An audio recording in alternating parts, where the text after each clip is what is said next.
Hey, jackass, where's my DoorDash? I don't know. DoorDash had a problem. As their cloud-native environment scaled and developers delivered new features, their monitoring system did what monitoring systems do and kept breaking down. In an organization where data is used to make better decisions about technology and about the business, losing observability means the entire company loses their competitive edge. With Chronosphere, DoorDash is no longer losing visibility into their application suite. What's the key?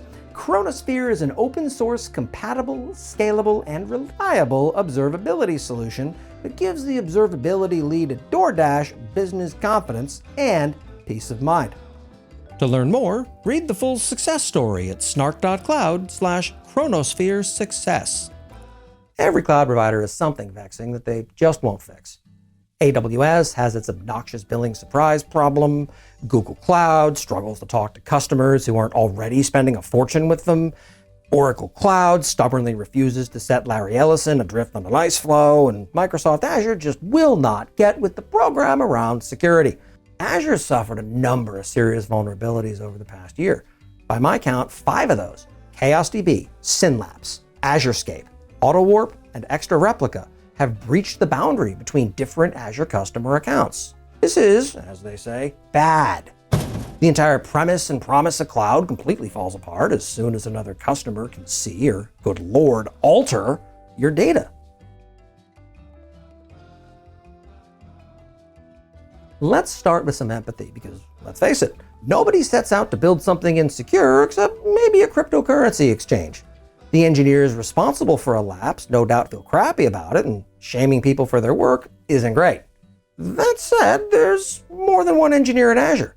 Security issues are the result of systemic failures rather than one person having a particularly bad day. We, and by which I mean I, want companies to take security seriously. But when we take a look at the recently launched Open Cloud Vulnerability and Security Issue Database, it's clear that the severity and frequency of Azure exploits significantly outweighs those of its hyperscale competitors. These issues are across different products, meaning that it's extremely unlikely that all of these security problems are the result of one particularly disaster-prone engineer just floating around the company. Given the cadence of exploits cropping up on Azure, it's rather apparent that build it now and patch it later has been the approach for far too long over there. But security has to be built into software and platforms like cloud providers from the very beginning. It's not something that you can effectively buy or bolt on after the fact. This isn't Windows 98. People expect better from their cloud providers than a monthly litany of cross-account access vulnerabilities. Something's profoundly wrong with Azure's security culture. I don't know how to go about fixing it, but as an uninvolved observer, the problem's pretty obvious. These systemic security issues are bad enough, but where my sympathy goes out the window is when I'm reading disclosure timelines, and then I realize just how little Azure apparently cares about the security of its platform or customers.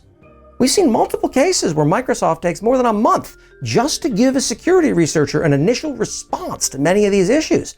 There are weeks of back and forth from that point onward. In a few notable instances, the initial patch that Microsoft rolled out to Azure was either trivially bypassable or didn't even fix the problem. In the most recent cross-tenant issue, as of this recording, Palo Alto Networks' Unit 42 reports that they reported Fabricscape to Microsoft on January 30th, and then Azure patched the problem on June 14th. This stands in stark contrast to my own experience reporting possible security issues. When I've passed on concerns that touch security to folks at Google Cloud and AWS, they respond with the same gravity as if I'd reached out to complain about a fire in the building. Usually I've been wrong about my concern. Now, that is incidentally a good reason to always frame a report as, I'm seeing something odd, instead of, you folks have a massive security problem. You'll find you eat far less crow with that first approach. On the rare occasions where I've been right, I've had nothing but positive, speedy experiences as a result.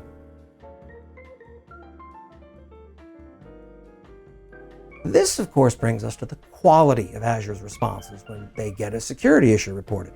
For example, Azure's response to the AutoWarp vulnerability back in March.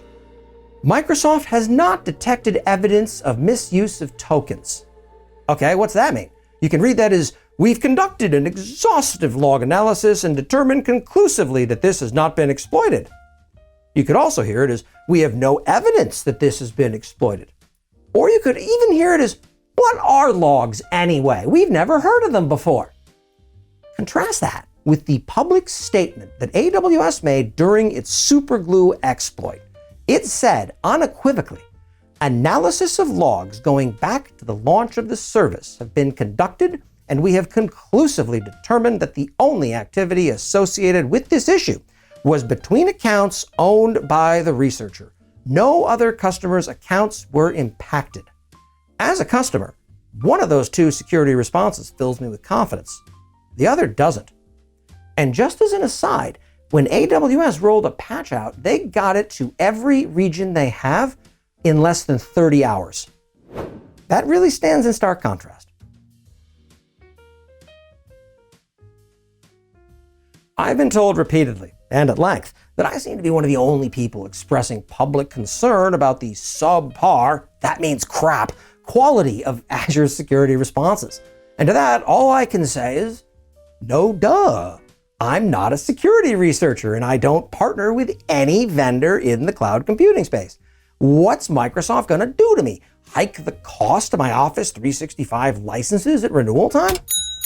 On the other hand, security companies and everyone else who cares about cloud or even computers, they all have to do business in various ways with these cloud providers, most notably Microsoft, because everything runs on Windows and Office. Other folks can't afford to antagonize the cloud providers, make them excessively mad, or editorialize about vulnerabilities because they perceive there's a risk of being shut out of future opportunities, conversations, or briefings. But Azure should not and cannot read this public lack of reaction as a lack of concern. I'm not trying to turn this into, the lurkers support me in email, but a number of folks who represent very large enterprise customers are appalled at this. They choose not to post about these concerns publicly, I assume because they're preferring instead to drag Microsoft execs over the coals in private, but they're very much aware of them and they're not happy.